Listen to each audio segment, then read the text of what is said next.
John McEnroe has beaten Borg, he's beaten Jimmy Connors, he's won 7 Grand Slams. But there's one man he could never beat. One rival who, in his own words, took the racket out of his hands. Today, for the first time, McEnroe reveals his list of the 5 toughest rivals he ever faced. From the teenager who showed no fear, to the machine who never blinked, to the champion who made him feel powerless. This is McEnroe's nightmare list. Here's who made it and why. 7 Grand Slams, 3 Wimbledons, 4 US Opens. A serve-and-volley game so precise it looked like he was cheating physics. In 1984, John McEnroe put together what many historians still call the greatest single season any tennis player has ever produced. 82 wins, 3 losses. He was not just a champion, he was a force of nature. And yet, ask McEnroe himself who gave him nightmares, and the answer is not what you expect. It is not the players he lost to most. It is not the ones with the most Grand Slams.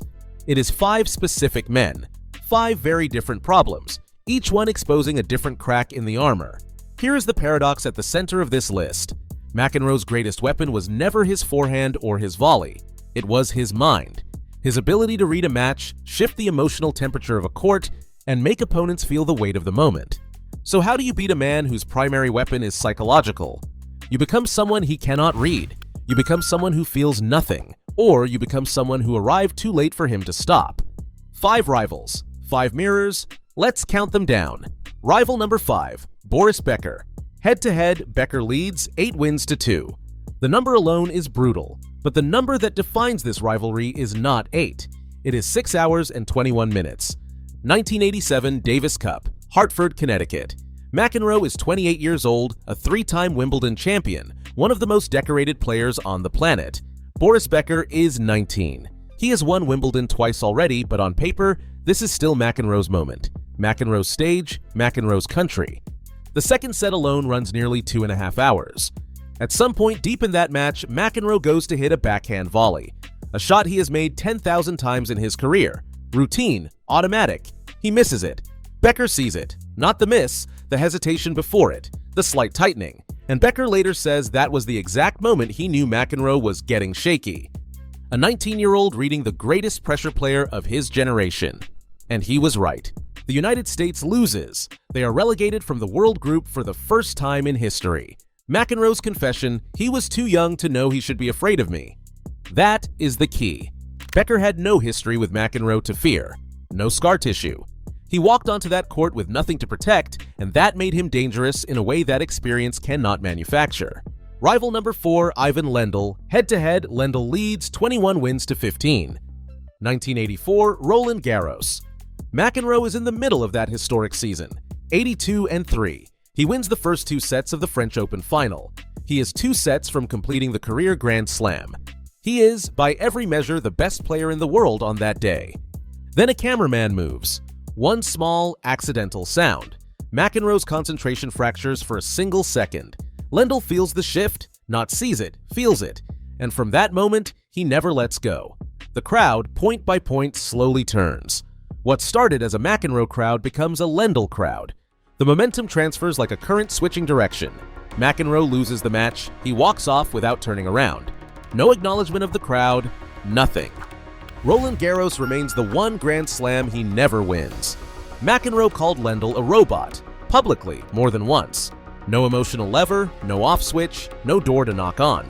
McEnroe's entire psychological arsenal, the theatrics, the pressure, the ability to make opponents feel the moment, none of it registered. McEnroe's confession, I never knew if he hated me or just felt nothing at all. On clay specifically, he beat me for a whole decade. A machine does not get nervous. A machine does not feel the crowd turn. McEnroe had never faced that problem before, and he never fully solved it. Rival number 3, Jimmy Connors. Head-to-head, McEnroe leads 20 wins to 14. McEnroe wins this rivalry, and it still haunts him. Connors and McEnroe did not like each other. That was not a media narrative. It was visible on every court they shared. Pure friction. But here is what McEnroe admits. Before matches against Connors, he used to ask himself one question. Am I trying as hard as Jimmy? His honest answer, more often than not, no. Connors never threw a point. Never coasted, never decided a game did not matter. Every single point from the first to the last was fought like it was match point in a Grand Slam final. McEnroe compared that quality, that refusal to lose, to only one other player he ever watched, Rafael Nadal. McEnroe's confession: "Sometimes I couldn't match his effort. That bothered me more than losing." And despite the friction, despite the genuine dislike, I always respected Jimmy. Every time I walked off court after beating him, I knew I'd actually earned it. Connors sits at number 3 not because of the head-to-head record, but because of what he forced McEnroe to confront. That talent without maximum effort has a ceiling, and Connors lived at that ceiling every single day. Rival number 2, Mr. Borg. Head-to-head, 7 wins each, dead even. Before Borg was McEnroe's rival, he was McEnroe's hero. McEnroe watched Borg as a teenager. The girls screaming, the ice-cold composure, the way he walked onto every court like he already owned it. Borg was everything McEnroe was not. Still, silent, unreachable. 1980 Wimbledon final, 4th set tiebreak, 18-16. The longest tiebreak in a Wimbledon final at that point. McEnroe saves 5 match points. He wins the tiebreak, he can taste it. I thought I was going to win that match and change everything. Borg wins the 5th set. Borg wins the match. Now here is the detail that separates Borg from everyone else on this list. McEnroe's theatrics, his emotional pressure, his ability to drag opponents into the chaos of the moment. None of it ever touched Borg. Not once. Borg is the only opponent McEnroe never lost his temper against, because there was no point, there was no door to knock on. Borg felt absolutely nothing, and McEnroe knew it. 1979 New Orleans. McEnroe is being difficult on court, arguing, performing, doing what McEnroe does. Borg calls him to the net, puts his arm around him, and says, "Just enjoy yourself." McEnroe assumed it was a mind game. Years later, he realized Borg meant every word.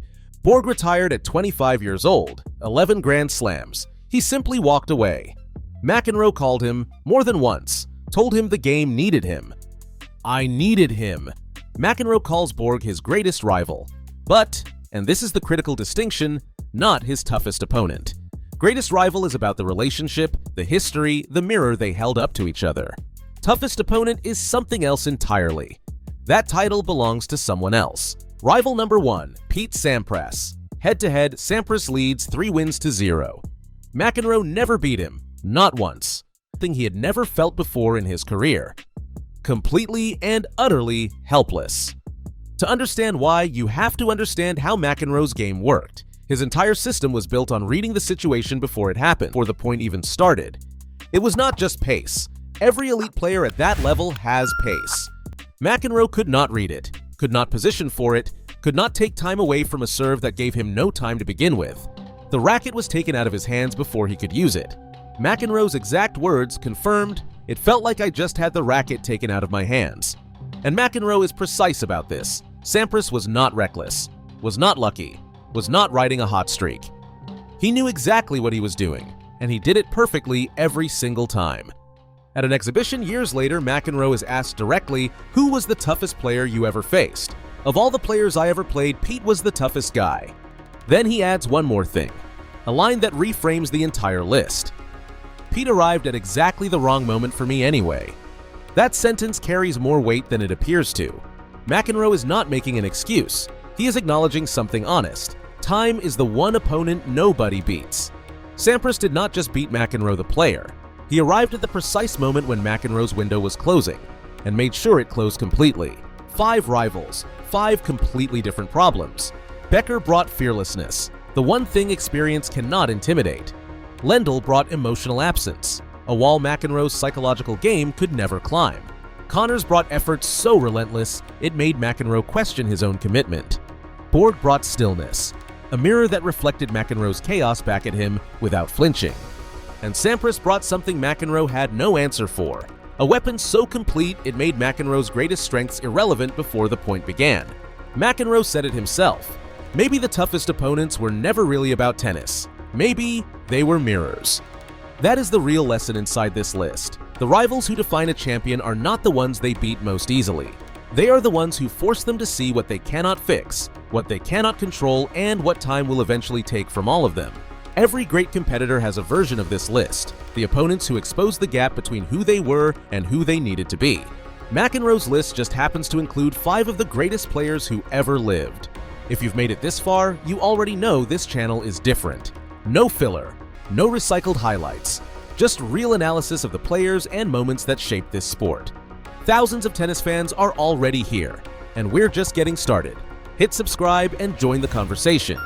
That is McEnroe's nightmare list. 5 rivals, 5 mirrors, 1 honest confession from one of the greatest players the sport has ever produced. Now here is the question for you. Do you agree with his number 1? Because there is a real argument that Borg, the man McEnroe called his greatest rival, deserved the top spot. Drop your take in the comments. We read every single one. See you in the next one.